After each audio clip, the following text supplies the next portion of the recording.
बिजली की समस्या को दूर करने की कोशिश की है कानपुर गौशाला सोसाइटी ने। पौराणिक काल से ही गाय की महत्ता किसी से छिपी नहीं है। गोबर और गौमूत्र पर रोज नए शोध हो रहे हैं।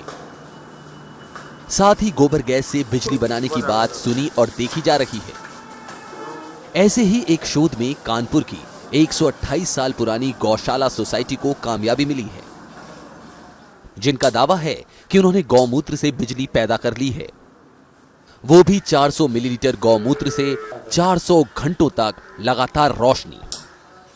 सोसाइटी ने इसे गौ ज्योति का नाम दिया है। सोसाइटी के संचालक पुरुषोत्तम तोशनीवाल के मुताबिक गौ ज्योति निरंतर एक जैसी रोशनी देती है, जिससे किसी भी तरह के करंट या अन्य खतरों की भी गुंजाइश नहीं है।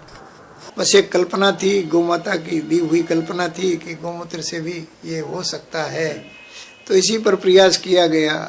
प्रयास तो करना ही पड़ता है, तो प्रयास किया गया। विशेष बात यह है कि ये जलेगी, 400 घंटे के बाद भी आपका गौमूत्र एज इट इज पड़ा रहेगा, वो कंज्यूम नहीं होगा।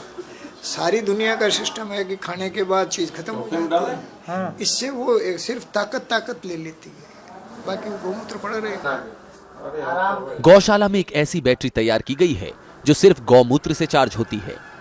12 वोल्ट की इस बैटरी में 400 मिलीलीटर गौमूत्र डालते हैं। इसके बाद बल्ब का बैटरी से कनेक्शन कर देते हैं। गौमूत्र से केवल बिजली ही नहीं, देश में युवाओं की सबसे बड़ी जरूरत मोबाइल की भी चार्जिंग हो सकती है। गौ ज्योति के निर्माण में प्राथमिक लागत 3500 रुपए आ रही है। इसका बड़े पैमाने पर उत्पादन शुरू होने के बाद कीमत घटने की उम्मीद है। अभी इसकी 3500 रुपया कॉस्ट है, परंतु इसको जब मास प्रोडक्शन होगा तो इसके मोल्ड बन जाएंगे। मोल्ड बन जाने के बाद एक तो इजी हो जाएगा प्रोडक्शन, और उसके बाद कॉस्ट अपने आप घट जाएगी। जब प्रोडक्शन बढ़ेगा तो कॉस्ट घट जाएगी, सारी चीज़ें थोक में आएंगी तो उस तरह प्रोडक्शन घट जाएगी। गौमूत्र से बनने वाली बिजली के इस डिवाइस को राष्ट्रीय प्रौद्योगिक संस्थान रायपुर और राजीव गांधी शोध संस्थान भोपाल से मान्यता भी मिल चुकी है। एनआईटी ने इस डिवाइस का परीक्षण करने के बाद सफल पाया है। आपका एनआईटी रायपुर से टेस्ट कराया है, भोपाल से टेस्ट कराया है, राजीव गांधी वो इंस्टीट्यूट से टेस्ट कराया है, बाकी और तमाम साइंटिस्टों ने देखा है, सब जगह देखा है। आईआईटी कानपुर से ने भी इनको सब चला करके देखा है।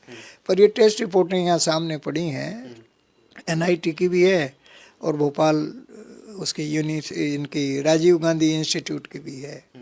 इसमें इन्होंने सारी बातें लिखी है। 3 वाट के बल्ब जलते हैं और इसका बैकअप 400 घंटा है, और उसके बाद 400 ग्राम से 400 घंटा है, और स्टिल लाइटिंग उसके बाद भी लिखा है।